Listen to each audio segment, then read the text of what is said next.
Isang magandang hapon po sa inyong lahat. Mga ginigiliw kong kapatid, narinig natin ang ebanghelyong ito na karaniwan na rin nating narinig. At dito sa ebanghelyong ito, ipinapaalaala sa atin ang katotohanang pag-ibig ang sentro ng ating buhay. Pag-ibig ang pundasyon ng ating kaligayahan at kabanalan. If we want to really be happy, this is the way. Loving God and loving neighbor.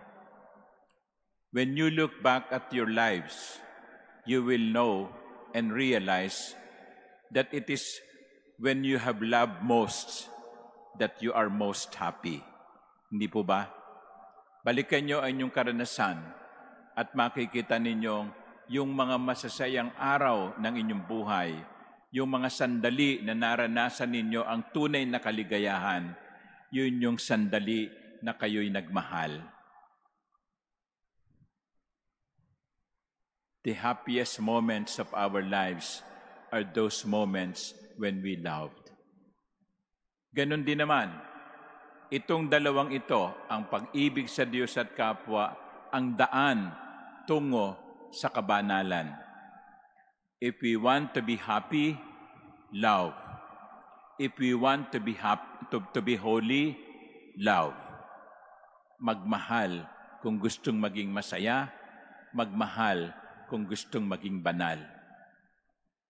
Sa Ebanghelyo ni San Mateo, sa 25 kabanata, yung huhusgahan ang tao batay sa kung paano niya pinaglingkuran ang kanyang kapwa.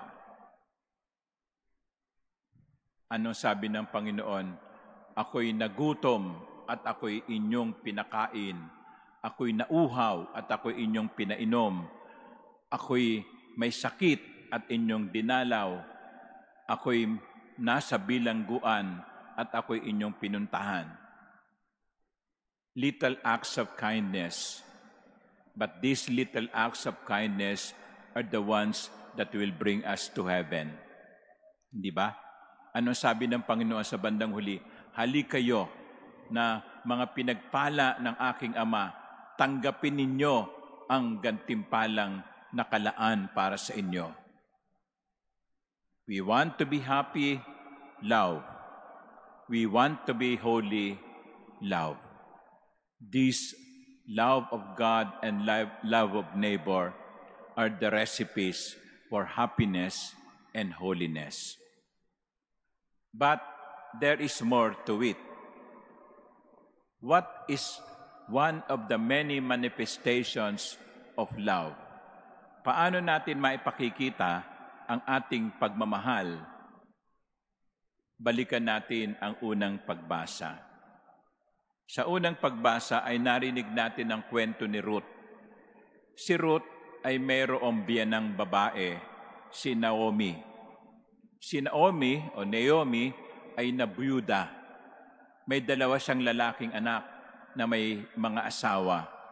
Si Orpa, hindi si Oprah, no? Si Orpa at si Ruth.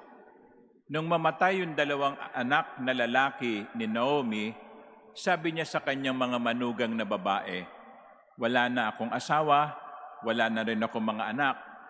Umalis na kayo, bumalik na kayo sa kanya-kanya ninyong mga angkan. Si Orpa, yung isa sa kanyang mga manugang, ay umalis at iniwan si Naomi. Sabi ni Naomi kay Ruth, umalis na yung sister-in-law mo, bakit nandito ka pa? Ang sabi ni Ruth,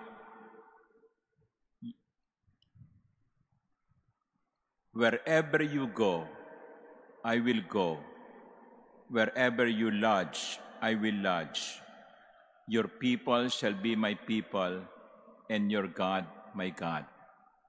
Yun ang sabi ni Ruth sa kanyang biyanang babae. Saan ka man pupunta, doon ako pupunta. Saan ka man maninirahan, doon ako maninirahan. Hindi kita iiwan. Ang tunay na pag-ibig, hindi nang iiwan. Ang tunay na pag-ibig, hindi nang iiwan.